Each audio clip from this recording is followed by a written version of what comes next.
네, 오늘 함께 이사야서 4장의 말씀을 우리가 읽었는데요. 사실 지난번에 말씀을 들고 섰을 때 이사야서 1장을 가지고 제가 섰는데 2장과 3장이 사라져 버렸습니다. 그래서 오늘 4장을 가지고 이야기를 하는데, 이 4장을 통하여서 우리의 마음속에 하나님의 사랑이 더욱더 깊이 새겨질 수 있는 은혜가 있기를 소망합니다. 더불어 결코 2장과 3장이 그냥 없어지지 않았다라는 것을 또한 말씀을 통해서 또 알아가는 시간이 되겠으면 좋겠습니다. 선지서는 하나님의 마음을 당시 하나님의 백성들에게 직접적으로 전하는 그런 메시지죠.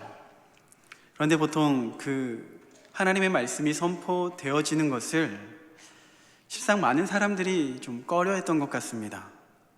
그 말씀이 우리에게 임하면은 당시 이스라엘 백성들에게 임할 때는 두려움으로 임할 때가 너무나도 많았기 때문인데요. 왜 그들이 두려워했을까? 하나님을 떠나 있었기 때문에, 하나님께 죄를 범하였기 때문에 그들은 하나님의 말씀이 선포되어지는 것에 두려움을 느꼈습니다. 그래서 구약에서는 특히나 이 선지자가 인기가 없었던 것 같습니다. 아담과 하와를 살펴보면요, 그들이 죄를 범하였을 때, 선악을 알게 하는 그 열매를 먹었을 때 그들의 그 이후의 반응이 어땠는지를 살펴보면은, 먼저 그들의 수치를 가렸죠. 그들이 벗었음을 알고 깨닫고 그들의 수치를 가립니다. 그리고 난 이후에 하나님께서 아담을 찾으시죠. 아담을 찾으실 때 이들의 반응, 창세기 3장 8절에 그들이 그날 바람이 불 때 동산에 거니시는 여호와 하나님의 소리를 듣고 아담과 그의 아내가 여호와 하나님의 낯을 피하여 동산 나무 사이에 숨은지라. 왜 하나님으로부터 하나님의 낯을 피하여서 나무 뒤에 숨었을까요? 먹지 말라고 한 그 실과를 먹었기 때문에, 죄를 범하였기 때문에 그렇습니다. 아담으로부터 난 모든 사람들은 이와 같은 죄인이죠.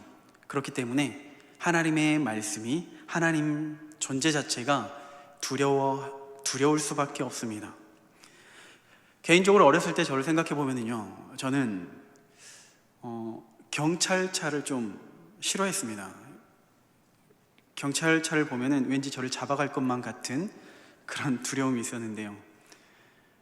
꼭 부모님들이 그런 말씀을 많이 하셨던 것 같아요. 뭔가 잘못하고 말 안 듣고 그러면은 너 경찰한테 연락한다, 경찰서 데려간다. 요즘도 그게 통하나 잘 모르겠지만 어쨌든 뭔가 꺼림직한 것이 있기 때문에 경찰을 보고 두려워하고, 또 죄를 지었기 때문에 하나님을 두려워하고 피하려고 하는 것이죠. 이게 사람의 본성입니다. 죄를 가지고 있는 사람의 본성이죠. 하지만 우리가 이 선지서를 읽을 때, 이 하나님의 말씀을 우리가 대할 때 그러한 자세로 대해서는 안 되겠죠. 두려운 마음으로 우리가 이 말씀을 받아들여서는 안 됩니다. 무겁게 받아들여야 하긴 하지만은 그 메시지가 나를 향한 책망의 메시지, 조금 많이 부담스럽다 할지라도 그 말씀은, 그 하나님의 메시지는 나를 책망하기 위해서, 나를 벌주기 위해서, 나를 정죄하기 위해서가 아니라 그 이면에는 나를 사랑하는 하나님의 마음을 발견할 수 있기를 소망합니다. 자식을 사랑하기 때문에 기꺼이 매를 들 수밖에 없는 그 아버지의 마음이 선지자를 통해서 기록한 이 선지서의 메시지 내용이라는 것이죠. 예수님께서 탕자에 대한 비유를 하셨을 때 그 탕자를 통하여서 강조하시는 것은 그 탕자의 죄가 이처럼 크다, 이것을 이야기하고자 하는 것이 아니라, 탕자, 그럼에도 불구하고 사랑하시는, 그가 돌아오기만을 애타게 기다리는 아버지의 마음을 전하기 위해서 탕자의 이야기를 우리에게 들려주신 것이죠. 그 탕자의 아버지의 마음과 이사야서에서 기록한, 선지서에 기록되어져 있는 그 하나님과의 마음이 같다는 것입니다. 물론 조금 차이가 있다면은, 굳이 차이를 찾아본다면은 탕자의 아버지와 선지서를 기록한 이 하나님의 조금 차이가 느껴지는 이유는, 하나님이 다른 게 아니라, 아버지의 마음이 다른 게 아니라 자녀들의 처한 상황이 다르다는 것을 우리가 알 수가 있습니다. 다른 점을 찾아보면은 탕자를 생각해 보면은 그나마 그의 상황은 훨씬 낫습니다. 이스라엘 백성들에 비하면은 훨씬 더 낫는데, 그 이유가 뭐냐면은 탕자는 적어도 자신의 상황을 이해했습니다. 이대로는 죽을 수밖에 없구나. 그러면서 그 와중에 아버지를 떠올리는 거죠.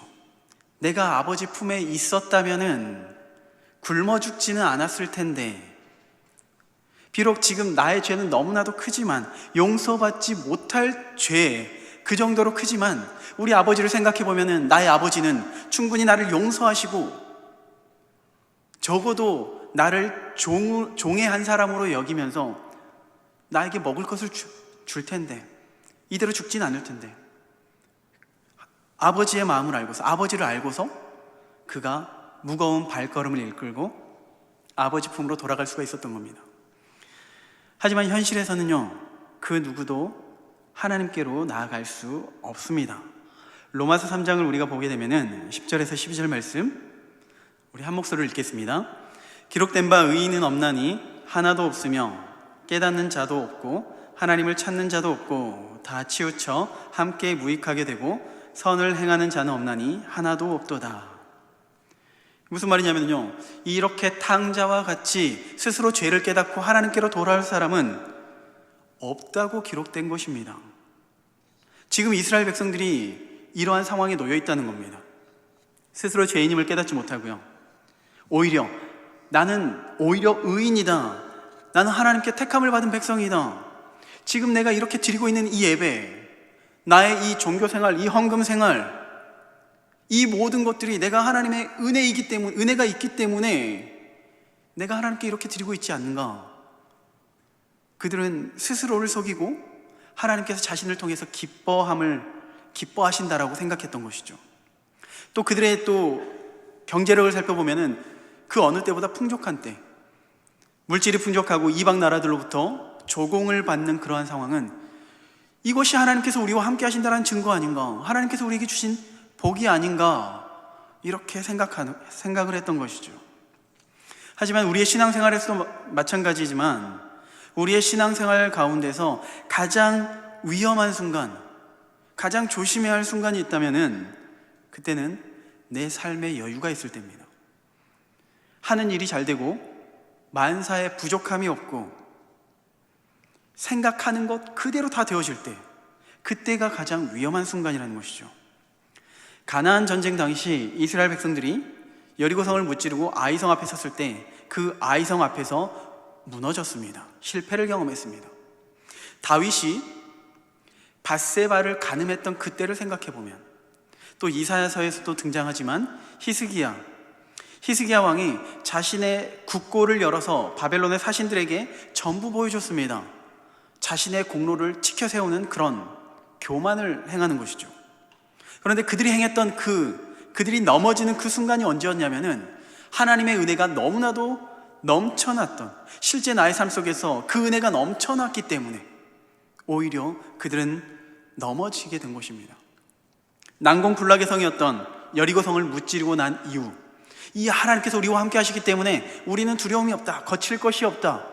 그러나 그 이후 곧장 아이성에서 무너지게 된 것이죠. 하나님께서 다윗의 모든 대적들을 무찔러 주셨습니다. 그리고 그는 옥상에서 산책을 하다가 밧세바를 바라보면서 간음하게 되는 그런 죄를 저지른 것이죠. 히스기야도 마찬가지입니다. 강대국 아수르의 위협으로부터 벗어난 순간, 하나님의 은혜였지만 마치 자신의 공로인 양 바벨론의 사신들에게 그 모든 것을 보여줌으로 교만하게 되었던 것입니다. 나는 안전해, 나는 지금 충분해, 이렇게 현실에 안주하는 순간 우리는 넘어지게 되는 것이죠. 근신하고 깨어있으라는 그런 말이 있습니다. 이 말의 의미를 곰곰이 생각해 보면요, 시기적으로 우리가 상황이 어렵고 힘들고 하는 일마다 막힐 때, 그때가 아니라 우리의 삶이 평안할 때, 우리의 일이 너무나도 잘 풀릴 때, 그때 깨어있으라라는 의미가 되는 것입니다. 적이 쳐들어올 것 같은 그런 낌새를 느꼈습니다. 그런 첩보를 얻었습니다. 그러면 그때 경계하는 것은 너무나도 당연한 것이죠. 그런데 성경에서 깨어있으라는 말은 적이 쳐들어올 것 같지 않은데, 너무나도 평화로운 시대인 것 같은데 그때 깨어있으라 말하는 것입니다. 이스라엘 백성들은 깨어있지 못했습니다. 다가올 위기 앞에 아무것도 깨닫지 못한 채 스스로의 종교 생활에 만족했습니다. 오늘 함께 이 말씀을 바라보면서요, 혹시 나의 신앙생활 가운데 안주하고 있다면, 만족하고 있다면 다시 한번 나의 신앙생활에 경각심을 갖고서 깨어날 수 있기를 소망합니다. 그리고 그렇게 깨어있는 근거가 단순히 다가올 심판에 대한 두려움 때문이 아니라 하나님께서 그토록 원하시는 것이기 때문임을 우리가 마음속에 새기고, 그러한 마음을 알아서 더욱더 깨어서 하나님과 함께 동행할 수 있기를 소망합니다. 이제 본문으로 보면은요, 사실 아까도 이야기했지만은 오늘 제가 살펴볼 말씀은 이사야 2장에서 4장까지의 말씀인데요, 2장에서 4장 전체를 살펴보기를 원하는데, 2장에서 4장까지 하나의 큰 구조를 이루고 있습니다.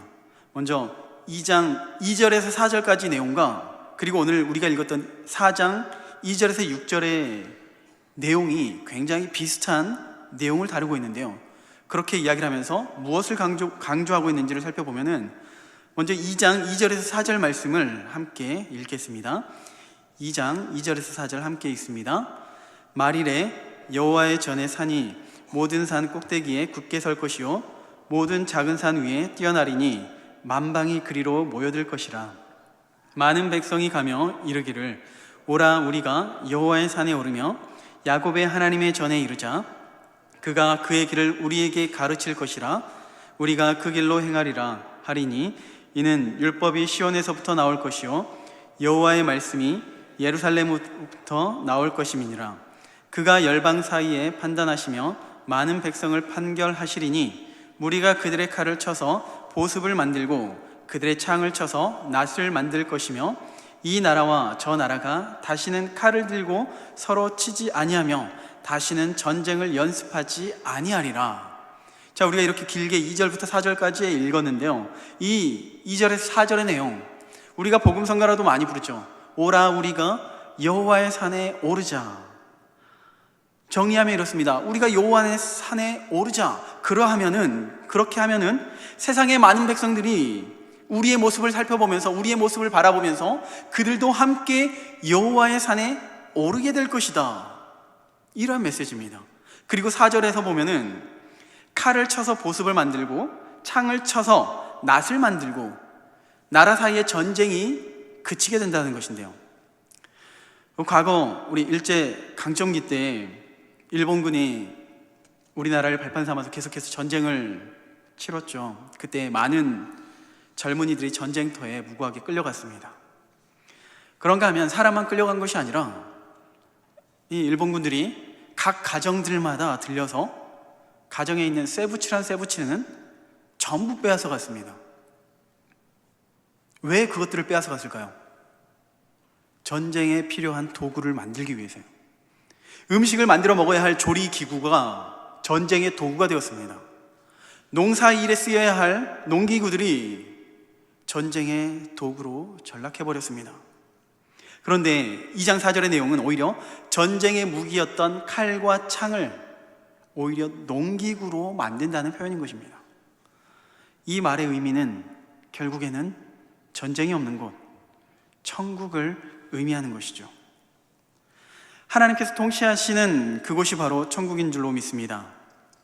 하나님께서 아브라함을 통해서 또 다윗을 통해서 이 땅에 세우고자 하시는 그 나라는 하나님의 백성들끼리 잘 먹고 잘 사는 그런 나라가 아니라 하나님께서 통치하시는 그 나라, 그리고 그로 인하여서 열방이 그 나라를 바라보면서 우리도 여호와의 전에 오르자, 하나님의 통치를 받기를 원하는, 함께 모두가 천국을 누리기를 소망하는 그러한 나라로 만들어지기를 하나님께서 원했던 것입니다. 3절에 많은 백성이 가며 이르기를 오라 우리가 여호와의 산에 오르며 야곱의 하나님의 전에 이르자. 우리가 하나님과의 어떠한 상관도 없었지만은 이스라엘 백성들을 바라보니까, 하나님께서 함께 하시는 그 이스라엘을 바라보니까 우리도 그 하나님을 섬기자. 우리도 이스라엘 백성들처럼 하나님을 섬기며 하나님의 백성이 되어보자. 하나님께서 원하시는 나라가 이러한 나라였습니다. 하지만 우리가 알듯이 현실은 하나님의 나라가 된 것이 아니라 오히려 하나님을 대적하는 그러한 나라가 되었습니다. 그리고 여전히 아프고 힘들고 두려운 일들이 가득하게 되었습니다. 하나님께서 꿈꾸셨던 그 나라는 어찌 보면은 이상적인 나라이죠. 이상적인 나라. 또 그들의 입장에서 생각해 보면은 어찌 보면 말도 안 되는 그런 나라였을지도 모르겠습니다. 그러면 하나님이 꿈꾸신 것이 잘못된 것입니까? 아니면 무엇이 잘못된 것입니까? 문제는 그 나라를 이루기 위해서 누가 노력했냐 이거입니다. 이스라엘 백성들은 끊임없이 자신들의 나라가 행복하기를, 부강한 나라가 되기를 원했죠. 하지만 그 영향력의 주체가 스스로가 되기를 원했습니다. 하나님을 통해서 이루어지는 것이 아니라 내 스스로, 그리고 오늘 본문에서도 이야기하겠지만은 이방 나라의 도움을 통해서 사람을 의지함으로. 물론 한때 열방에게 선한 영향력을 끼칠 때가 있었습니다. 다윗과 솔로몬의 시대가 그랬죠. 그 시대와 다른 시대와 차이를 찾아보면은 하나님을 통치자로, 주권자로 인정하느냐 그렇지 않느냐의 차이인 것이죠. 하나님이 통치하시는 그 나라가 바로 하나님의 나라, 천국이 되는 줄로 믿습니다. 하나님께서 우리 가정을 통치하신다면은 그곳이 바로 천국이 되는 줄로 믿습니다. 그리고 하나님께서 우리 교회의 주인이 되어 주신다면은 우리 광주중앙교회가 이 지역에 선한 영향력을 끼치는 줄로 믿습니다. 하나님께서 바라시는 이스라엘의 모습이 이랬습니다. 아브라함을 통해서 열방이 복을 받는 그런 모습. 자, 이와 대칭되는 메시지가 바로 오늘 우리가 함께 읽은 본문인데요. 본문을 다 살펴보진 않겠지만은 우리 2절에서 6절까지의 말씀 한번 띄워주시면은 2절 하반절에 그 나라가 어떤 나라냐면요, 하반절 끝에 영화롭고 아름다울 것이며 3절 끝에 거룩하다 칭함을 얻으리니 4절 끝에 청결하게 하실 때가 됨이라 5절 끝에 그 모든 영광 위에 덮개를 두시며.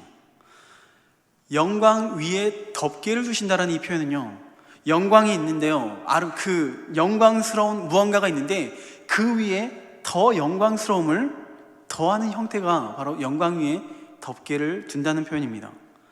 그리고 6절의 말씀을 함께 읽으면 6절 말씀을 함께 읽겠습니다. 6절 시작. 또 초막이 있어서 낮에는 더위를 피하는 그늘을 지시며 또 폭을 피하는, 낮에 더위를 피하고 그늘을 지으며 풍우를 피하며 숨는 곳이 되리라. 어떠한 장소가 이렇게 된다는 것이 아니라 하나님께서 직접, 하나님 스스로가 이스라엘 백성들의 이러한 피할 곳이 되어주시겠다라는 그러한 표현인 것입니다. 이 장에서의 내용이 이상적인 하나님의 나라, 4장에서도 마찬가지 하나님의 이상적인 나라를 이야기하였다면은 그 둘 가운데 조금 차이가 있다면은 2장에서는 하나님의 이상적인 나라는 이렇습니다 라고 이야기를 하면 4장에서는 그 날에 이 나라가 이렇게 될 것이다 라는 것을 선포하고 있습니다. 하나님께서 반드시 이렇게 성취하실 것이다 라는 것을 약속하고 있는 것입니다. 그날에, 우리는 그날을 여호와의 날이라고 이야기를 하죠. 그때 예수님께서 심판주로 다시 오실 그때, 장차 그리스도께서 이 땅 가운데 오실 때 천국을 누리는 그러한 삶을 여기서 이야기하고 있는 것입니다. 그런데 그날의 천국을 누리는 자가 이전과는 같지가 않습니다. 무슨 말이냐면요, 2절 말씀을 다시 한번 보면요, 2절에 그 대상이 누구냐면은 이스라엘의 피난자, 3절에 보면은 시온에 남아있는 자, 예루살렘에 머물러 있는 자, 곧 예루살렘 안에 생존한 자들, 그들이 누리게 될 하나님의 나라라는 것인데요, 특히 이 말씀이 유대인들에게, 이스라엘 백성들에게는 굉장히 거부감이 듭니다. 왜 거부감이 드냐면요, 그들 스스로는 생각합니다. 우리는 애초에 하나님의 아브라함의 후손이기 때문에 자신들은 천국에 들어가기로 작정되어 있다고 생각하는 사람들이죠. 그들이 생각하는 오늘 본문은 이스라엘의 피난자가 아니라, 시온에 남아있는 자가 아니라, 예루살렘에만 머물러 있는 그러한 사람이 아니라 아브라함으로부터 난 모든 자들이 하나님의 나라를 누리게 된다, 이렇게 생각하는 사람들입니다. 이 본문의 의미가 어떤 의미 있냐면은, 세례 요한이 요단강에서 세례를 베풀면서 내 뒤에 오실 메시아에 대해서 이야기를 합니다. 그리고 그 메시아가 오게 될 때 무슨 일이 일어나냐면은 마태복음 3장 12절에 이렇게 이야기를 하는데요, 손에 키를 들고 자기의 타작마당을 정하게 하사 알곡은 모아 곡간에 들이고 쭉정이는 꺼지지 않는 불에 태우리라. 다시 말해서 알곡은 걷어들이고 쭉정이는 버려진다는 것이죠. 태워진다는 것이죠. 사장에 우리가 읽었는데요, 그 사장에 하나님의 나라, 그 하나님의 나라가 어떤 모습이냐면은 쭉정이가 걸러진 상태, 아브라함의 후손 모두가 들어갈 수 있는 그 나라가 아니라 소수의 택함 받은 사람이 그곳에 들어갈 수 있다는 것을 의미하는 것입니다. 믿음으로 서지 않으면은 여호와의 날에 결코 구원을 이룰 수 없다는 것을 책망하며 경고하고 있는 메시지인 것입니다. 당연히 이스라엘 백성들은 이 메시지에 대한 거부 반응이 생길 수밖에 없습니다.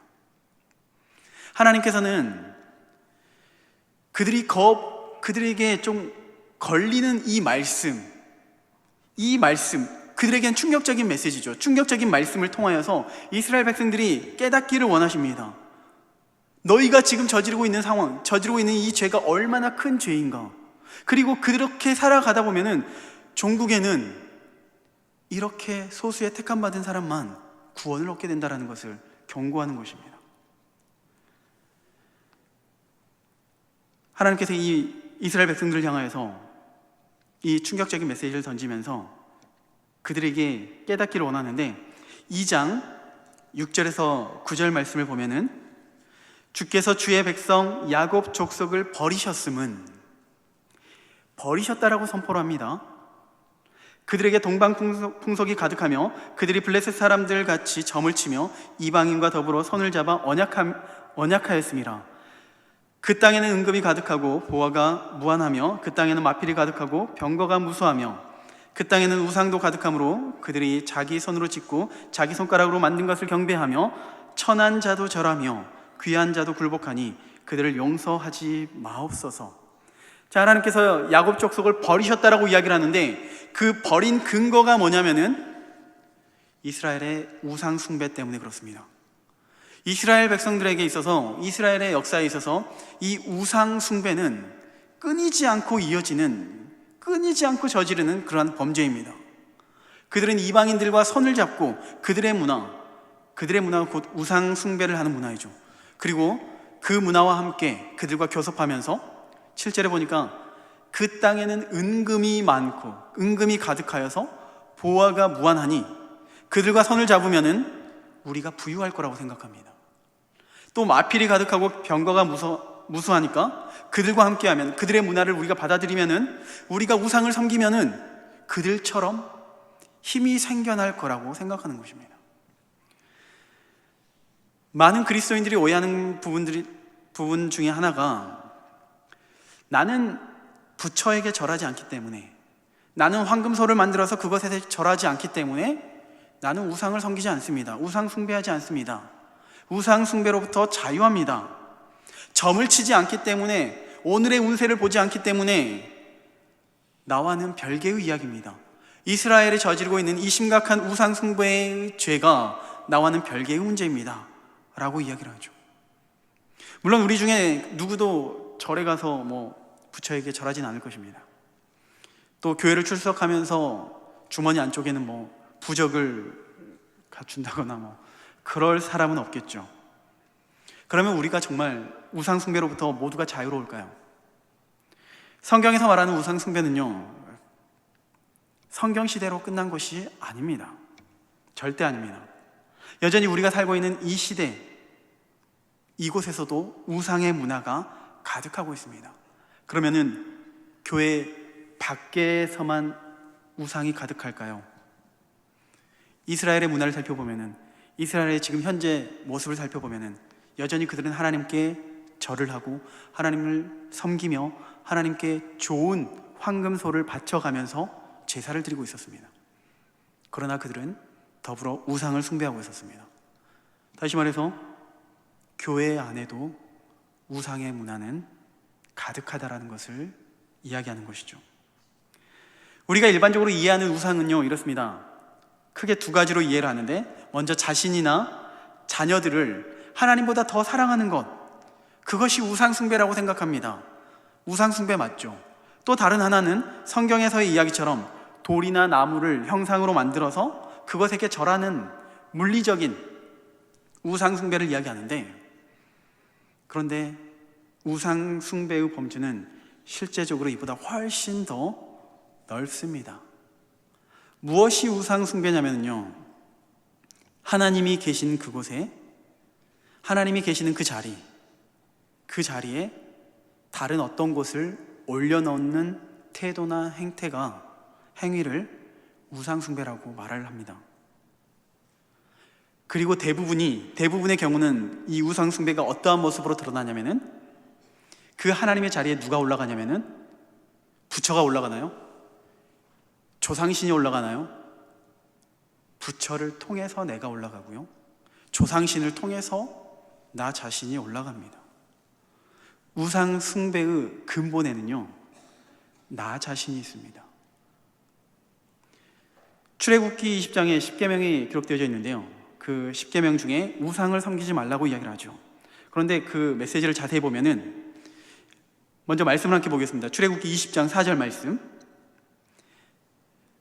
20장 4절 말씀 전반부를 보면은 우상을 만들지 말고 섬기지 말라, 이렇게 이야기를 하죠. 그런데 누구를 위해서요? 나를 위해서요.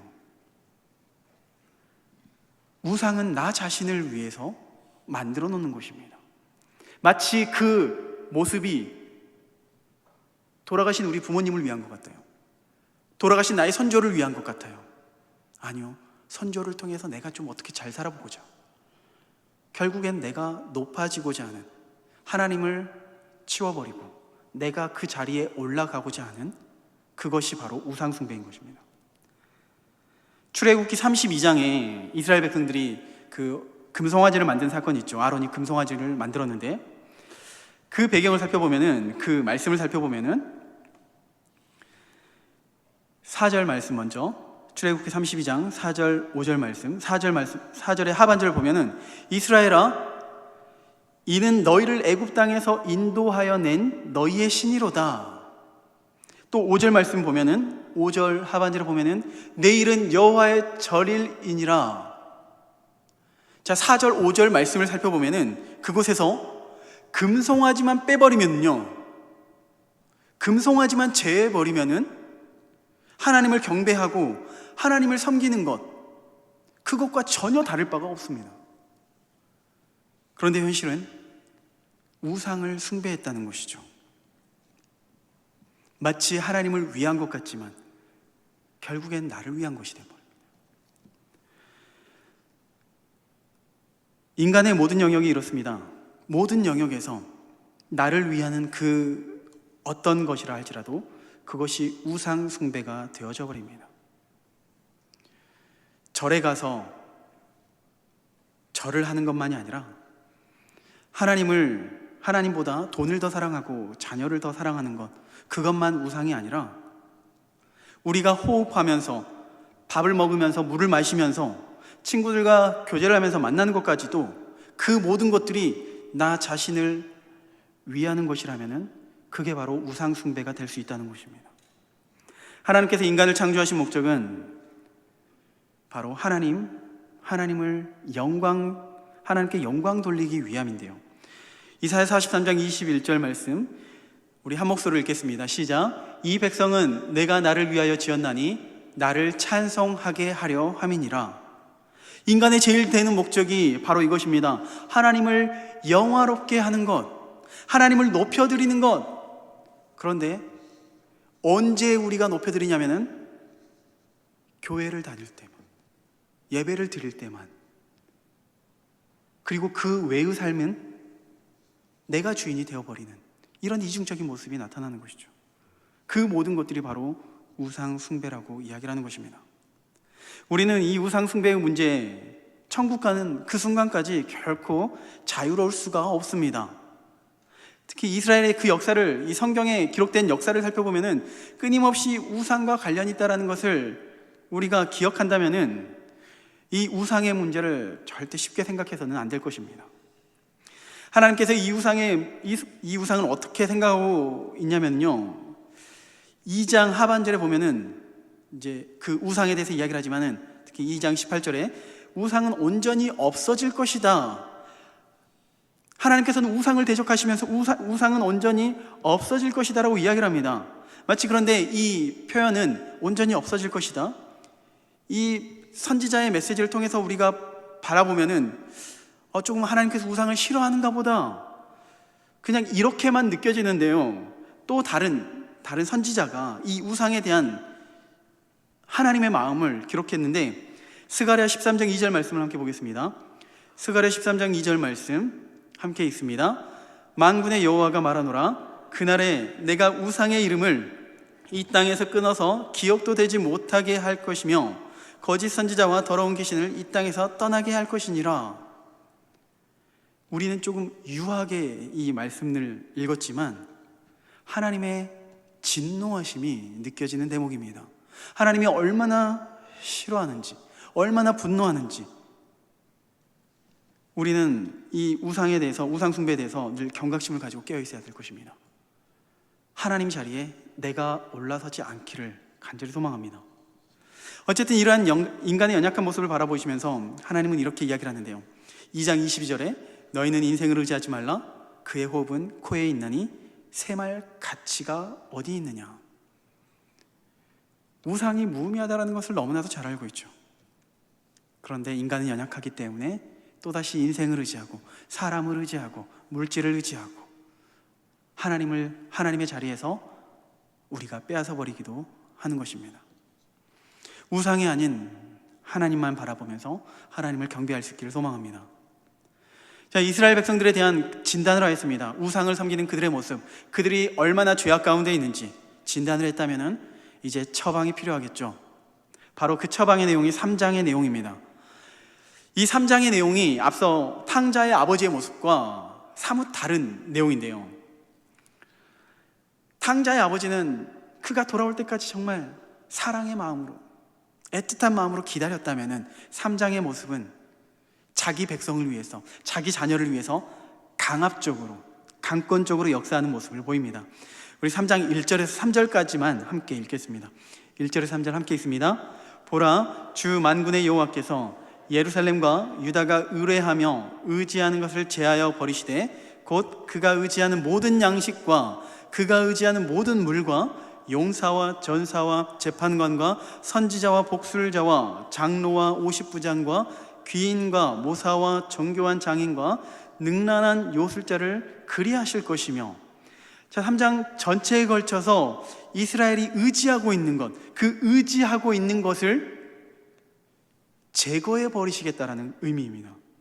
그 의지하는 것에 뭐가 들어가냐면요, 모든 양식, 마실 물, 심지어는 2절에 보니까 선지자도 기록되어져 있습니다. 하나님 외에 의지하는 그 모든 것들을 뒤집어 엎으시겠다라는 그런 무서운 하나님의 말씀입니다. 지난번 설교할 때도 잠깐 이야기를 나눴었는데요, 바다에서 일어나는 그 태풍, 어부들에게나 섬 사람들에게는 큰 두려움의 대상입니다. 실제로 우리나라에서도 그 태풍 때문에 피해를 입은 사람들이 매년 생겨나죠. 그런데 만약 그 태풍을 인간적인 관점에서 바라보면은 섬 사람들의 입장에서 바라보면은 두려움의 대상입니다. 말 그대로 공포의 대상입니다. 그런데 눈을 돌려서 생태계, 특히 바닷속의 그 생태계를 바라보면은 태풍 때문에 죽어가고 있는 그 바다에 순환이 일어나고 이전처럼 다시 회복할 수 있는 상태가 되어지는 것입니다. 오늘 하나님께서 이스라엘을 회복시키시는 그 방법이 하나님이 이스라엘의 백성들이 의지하는 모든 것들을 제하시겠다라고 말씀하시면서 강력한 태풍을 너희에게 보내겠다라는 그런 메시지를 던져주고 있는 것입니다. 이게 얼마나 무서운 말이냐면요, 결국 나밖에 남지 않는 거예요. 싫든 좋든 내가 의지할 수 있는 존재는 하나님뿐이라는 겁니다. 하나님만 의지하니까 굉장히 좋아 보이는데요, 굉장히 긍정적인 것 같은데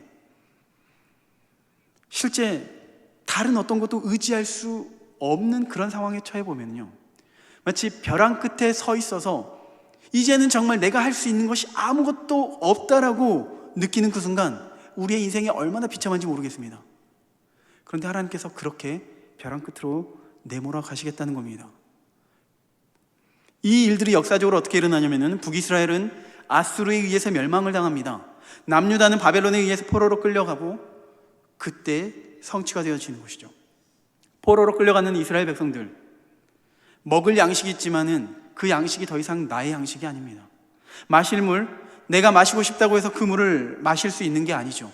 내가 특히 의지하고 있던 사랑하는 가족들, 사랑하는 나의 친구들, 더 이상 그들의 얼굴을 볼 수조차도 없습니다.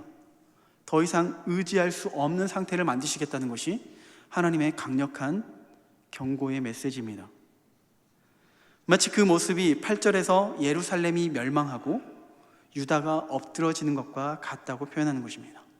그리고 이 모습이 구체적으로 3장 24절에서 26절에 표현을 하고 있는데요, 그때 썩은 냄새가 향기를 대신하고 노끈이 띠를 대신하고 대머리가 숱한 머리털을 대신하고 굵은 베옷이 화려한 옷을 대신하고 수치스러운 흔적이 아름다움을 대신할 것이며 너희의 장정은 칼에, 너희의 용사는 전란에 망할 것이며 그 성문은 슬퍼하며 곡할 것이요 시온은 황폐하여 땅에 앉으리라. 마치 강력한 태풍이 휩쓸어 버린 듯한 그러한 표현. 하나님의 자비하심은 도무지 느껴지지 않는 그러한 상태가 놓여지게 되는 것입니다. 이 세상의 중심에 혼자 버려진 듯한 그러한 느낌.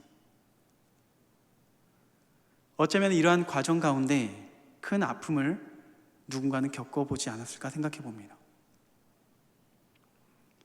그것이 하나님의 은혜이긴 하였지만 그때를 통하여서 다시 내가 하나님께 나아가고 하나님께 감사하며 하나님을 찬양할 수 있었지만 다시 그때로 돌아가라고 우리에게 말한다면 절대 돌아가고 싶지 않은 그러한 경험일 것입니다. 마치 그렇습니다. 이 선지서의 내용은, 하나님의 심판의 내용은 너무나도 잔인하고 끔찍하고 두렵기까지 합니다. 경험해보지 않는 사람은 이 아픔을 표현할 수가 없을 것입니다. 그렇다면 하나님께서는 이스라엘 백성들을 이렇게 싫어하고 이렇게 진노하면서 너희들에게 이렇게 매를 들어야겠다, 너희들을 향해서 나의 분노를 표출해야겠다, 이러한 하나님의 화풀이로 이렇게 메시지를 기록한 것일까요? 앞서 그 태풍의 이야기를 했죠. 태풍은 바다를 회복하는 은혜의 통로. 오늘 이스라엘 백성도 마찬가지입니다. 더 이상 회복할 방도가 없기 때문에, 더 이상 이들에게 어떠한 소망도 없기 때문에 하나님께서 강권적으로 역사하시는 것입니다. 우리의 인생에도 이러한 크고 작은 태풍이 필요합니다. 왜냐하면 우리는 연약한 죄인이기 때문이에요. 만약 우리의 인생 가운데 끊임없이 좋은 일만 생기고 끊임없이 웃을 일만 생긴다면요, 너무나도 좋겠죠. 너무나도 행복해 보여요. 그런데 어쩌면 우리의 영적으로는 더욱더 피폐해질 수가 있는 것입니다. 하나님과는 더욱더 멀어질 수밖에 없는 것입니다. 우리가 죄인이기 때문에 하나님께서는 우리에게 크고 작은 태풍을 보내주시는 것입니다. 그리고 그것을 통하여서 우리를 회복시키길 원하시는 것이죠. 하나님께서는 하나님의 백성을 절대 멸망의 길로 가는 것을 방치하시지 않습니다. 매를 들고서라도 자녀들이 올바른 길로 갈 수 있도록 인도하시는 것입니다.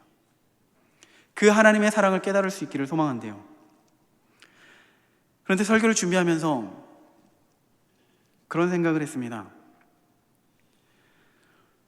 제가 어렸을 때 제가 보기에는 그렇지 않지만 매를 많이 맞아봤습니다.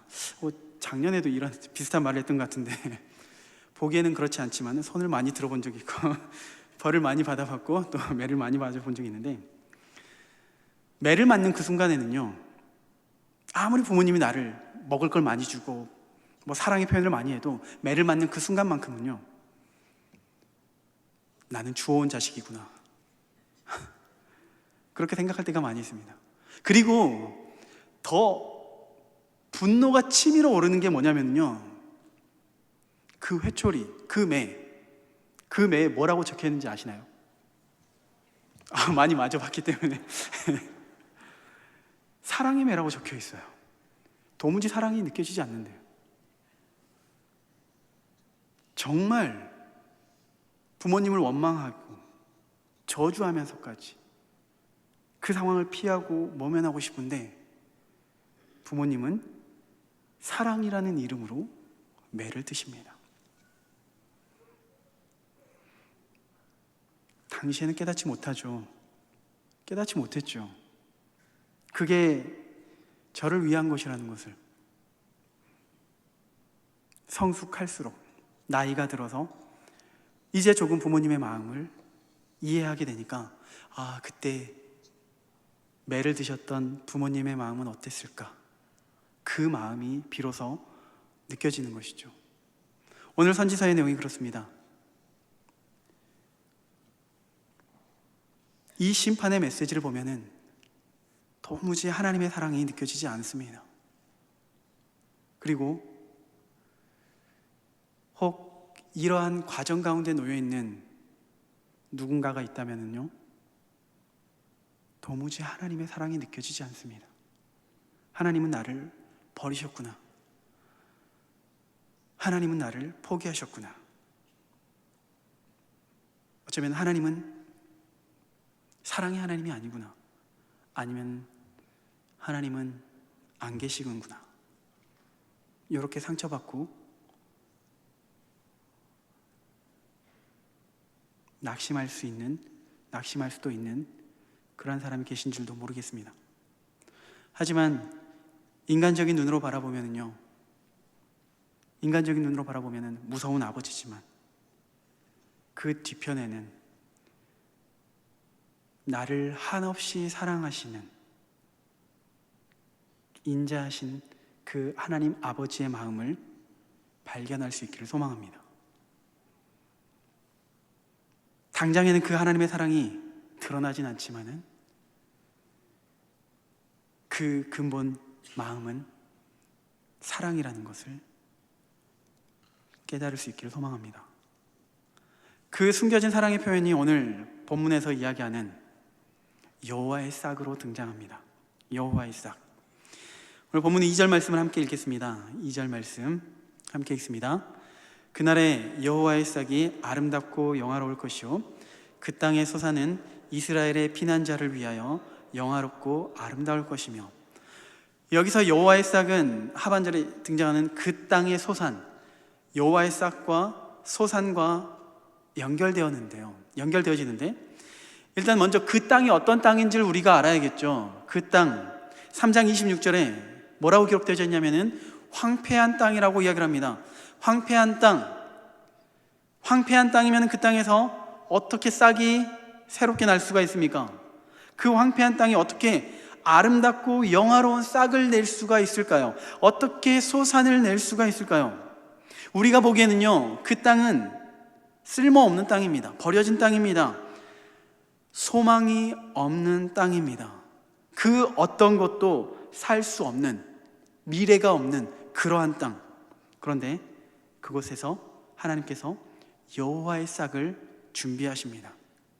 그 여호와의 싹, 그 여호와의 싹을 통해서 마침내 그날의 아름다운 소산을 얻게 하신 그 하나님의 사랑인데요, 그 싹이 1차적으로는 그 땅에 회복되어지는 생명력을 의미합니다. 하나님께서는 그 땅에 죽어있는 것 같은 그 땅 가운데 마른 뼈와 같은 그 뼈에 생명을 불어 넣어주심으로 그 땅이 소산을 얻게 되어집니다. 우리가 사사기를 살펴보면은 기록된 성경 중에 가장 침울했던 그런 암흑기 중에 암흑기인데, 그 구약시대 중에서 하나님을 왕으로 인정하지 않고 스스로 끊임없이 옳다고 생각하면서 스스로가 왕이 되면서 하나님께 죄를 범했던 그 어둠의 시대, 저주받던 시대, 소망이 없는 그러한 시대, 미래가 없는 그러한 시대처럼 보여지는데요, 한 줄기의 싹이 그 시대에 돋아나고 있었습니다.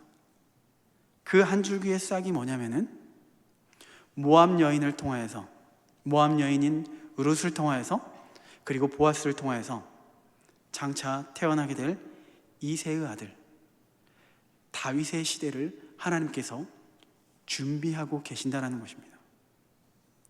절망의 시대, 사사시대에 일어났던 동시대 사건이었지만 한쪽 면에서는 마치 사람의 눈으로 바라봤을 때는 소망이 없고 희망이 없는 그러한 시대이지만은, 그럼에도 불구하고 하나님의 관점에서는 죽어가고 있는 그 땅 가운데 소망의 싹을 틔우고 계신다는 것을 룻기를 통해서 우리에게 보여주는 것입니다.